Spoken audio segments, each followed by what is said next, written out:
Passe à l'archive du jour. Les 24 et 25 août 1987, de fortes précipitations provoquent l'une des plus graves catastrophes jamais survenues dans le massif alpin. La Suisse centrale, le Valais et le Tessin sont lourdement touchés. Pierre-Étienne Joie. Les intempéries dévastent complètement la plaine dans le canton d'Uri. La Reuss a débordé. La rivière emporte le tracé du chemin de fer du Gothard et durant 18 jours, la ligne internationale est complètement coupée, tout comme l'autoroute. Les conséquences de la crue exceptionnelle s'étendent de Réalpes au lac d'Uri. Les hélicoptères sillonnent l'étendue des dégâts. Ils sont commentés au téléjournal par José Ribaud. Ce soir encore, on ne pouvait atteindre la vallée de la Reuss que par hélicoptère. Toute la plaine qui s'étend entre le lac d'Uri et les contreforts du Gothard est sous l'eau. Vous constatez que c'est un véritable lac artificiel qui s'est formé dans cette zone d'habitation. Tout le trafic routier et ferroviaire est paralysé. Des ponts routiers ont été emportés par les torrents en furie.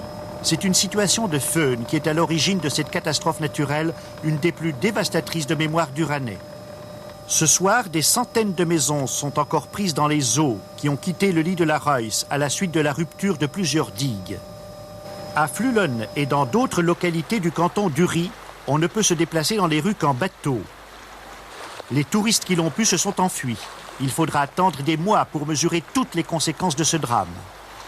Les crues catastrophiques survenues dans les Alpes au cours de cet été 1987 ont toutes été causées par de fortes précipitations tombées en haute montagne. Si Uri a subi les plus gros dégâts, le Tessin et le Valais ne sont pas épargnés, notamment dans la vallée de Conches. La radio suisse romande tend son micro au président de la commune de Münster. Il dresse le bilan, notamment sur le nombre d'habitations touchées. Je dirais à peu près 20 jusqu'à 30 maisons.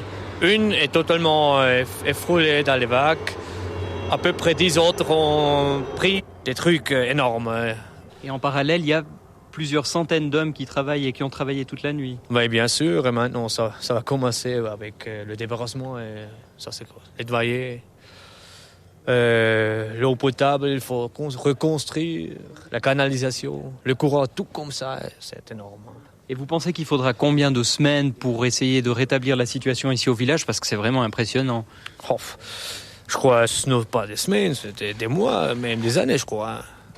J'espère qu'on va faire le plus nécessaire dans un mois, peut-être. Les intempéries ont causé la mort de 8 personnes. Le montant des dégâts a dépassé le milliard de francs de l'époque. Mais la catastrophe a permis d'optimiser les systèmes de protection contre les crues.